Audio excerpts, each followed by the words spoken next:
Hello friends, welcome to our channel. இன்னைக்கு வந்து பன்னீர் capsicum masala எப்படி செய்யறதுன்னு பார்க்கலாம் வாங்க. வந்து 2 டேபிள் ஸ்பூன் எண்ணெய் ஊற்றியாச்சு. வெங்காயமும் குடமிளகாயும் இந்த மாதிரி வந்து கியூப்ஸாக கட் பண்ணி வச்சுக்கணும். எத்தனை பெரிய வெங்காயம் நீ? ஒரு வெங்காயம் மட்டும். ஒரு பெரிய வெங்காயம், ஒரு குடமிளகா.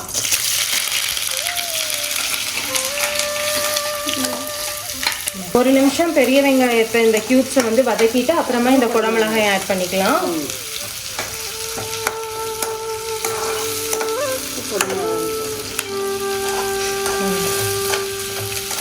இதில் எடுத்து குடமிளகாயும் அதே மாதிரி ஒரு நிமிஷம் வணங்கினதையும் எடுத்துக்கலாம். கிறிஸ்பினஸ் அப்படியே இருக்கணும், கடிச்சு சாப்பிடும். ஆமாம், ஆனியன் வந்து ரொம்ப வெந்துடக்கூடாது. ஆமாம், குடமிளகாயும் அப்படி தான் இருக்கணும். அது சூடாக அந்த கிரேவியில் போடும்போது கொஞ்சம் சாப்பிட்டு கொஞ்சம் அந்த நறுக்கு கொஞ்சம் அந்த பச்சை இதாக இருக்கணும். இப்போ எடுத்து வச்சிடலாம். அடுப்பு ஆஃப் பண்ணிடலாமா? ஆஃப் பண்ணி.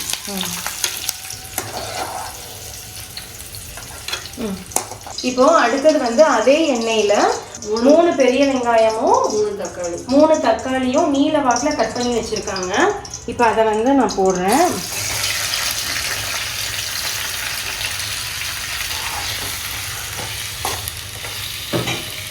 இதை நல்லா கையில் வச்சு வதக்கிக்கலாமா? கையில் வச்சே நல்லா வதக்கிக்கலாம். தக்காளி தோல் சுருங்குற வரைக்கும் வணங்கினா போதும்.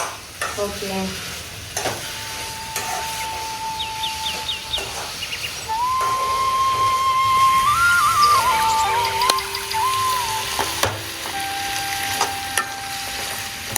இவங்க பானனி வந்து ஒரு சூப்பர் குக்கு, நல்லா சமைப்பாங்க. பிரியாணி எல்லாம் சூப்பராக செய்வாங்க.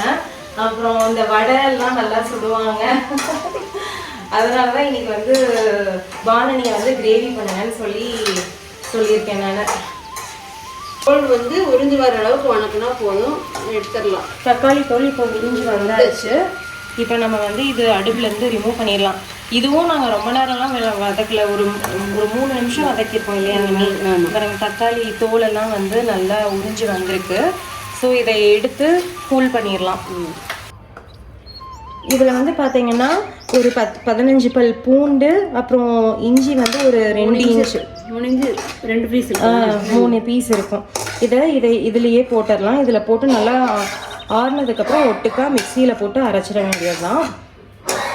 இப்போது இது வந்து நல்லா ஆறட்டும். இந்த தண்ணி ஊற்றி அரைச்சிக்கலாம். இப்போ பன்னீரை வந்து நான் க்யூப்ஸாக கட் பண்ணிக்கிறேன்.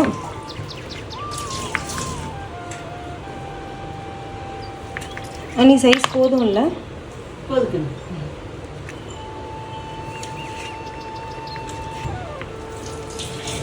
நான் வந்து இதில் ஒரு 300 கிராம்ஸ் ஆஃப் பன்னீர் வந்து ஆட் பண்ணுறேன். இப்போ பன்னீர் கட் பண்ணியாச்சு. இப்போ அடுத்தது வந்து 3வது தடவை நம்ம வந்து பன்னீர் வந்து வதக்க போகிறோம். 2 டேபிள் ஸ்பூன் எண்ணெய் ஊற்றிக்கிறோம். லேசாக எண்ணெய் சூடானதுக்கப்புறமா போட்டு இது ஒரு ரோஸ்ட் பண்ணிக்க வேண்டியது தான்.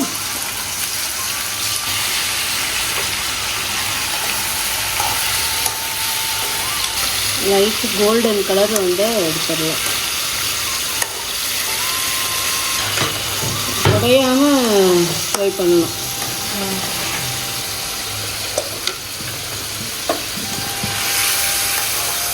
லேசாக கோல்டன் ப்ரௌன் ஆகுது.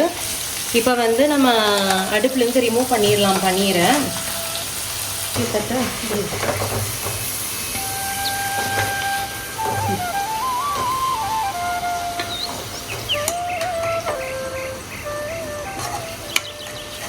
பன்னீர் கொஞ்சம் சாஃப்டாக இருக்கிறதுனால வடைச்சட்டியில் கொஞ்சம் ஒட்டிக்கிச்சு, ஆறிடுச்சு. இது நம்ம மிக்சியில் போட்டு அரைச்சிக்கலாம். நல்லா ஃபைன் பேஸ்ட்டாக தானே நம்ம அரைக்கணும். முந்திரி தேவைப்பட்டால் போட்டுக்கலாம், இல்லைனாலும் பரவாயில்ல.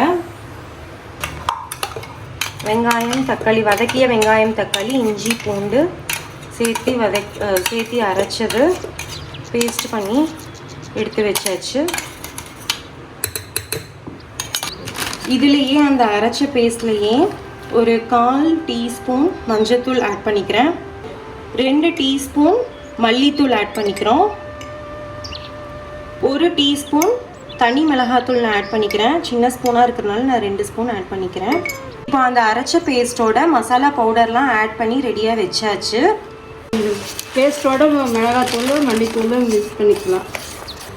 ஆல்ரெடி பன்னீர் வதக்கின ஆயில் கொஞ்சோண்டு இருக்குது, அது கூடவே இன்னொரு 1.5 டேபிள் ஸ்பூன் ஊற்றிக்கலாம். இப்போது எண்ணெய் சூடானதுக்கப்புறமா பட்டை கிராம்பு ஏலக்காய் பச்சை மிளகாய் லேசாக கீறி விட்டுருக்குறோம், அதையும் ஆட் பண்ணிக்கலாம். அப்படியே லேசாக வதக்கிக்கலாம். ஓகே, இப்போ பச்சை மிளகா கலர் சேஞ்ச் ஆகிடுச்சு. இந்த பேஸ்ட்டு தானே பண்ணி இதை ஊற்றிடலாமா?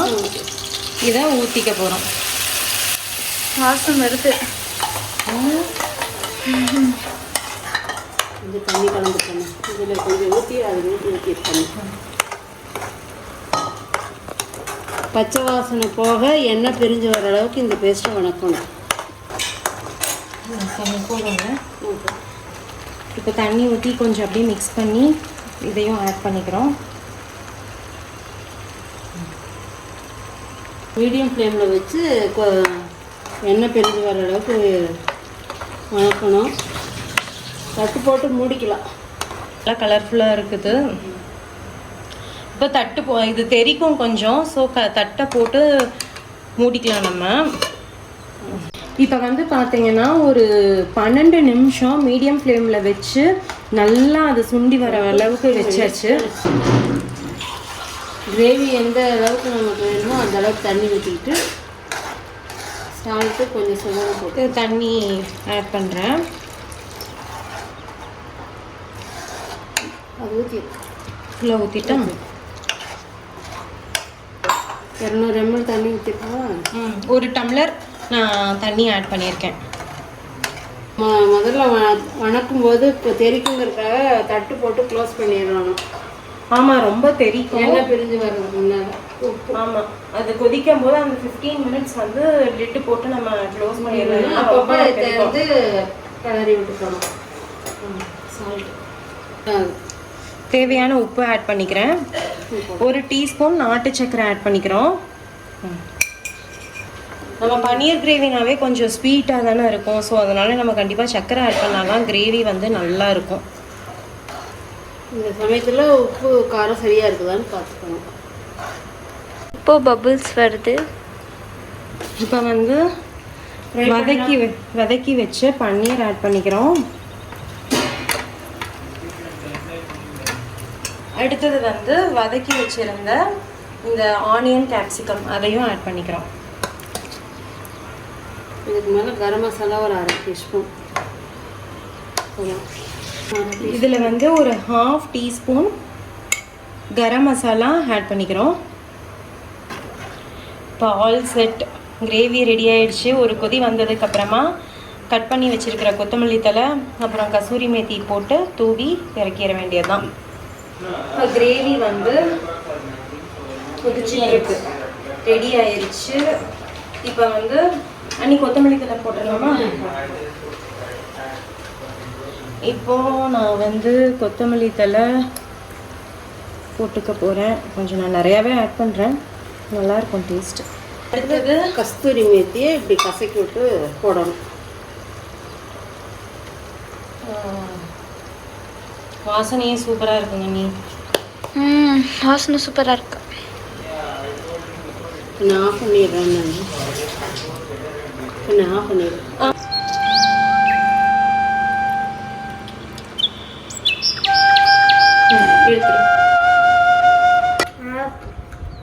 மார்க் 9.37425.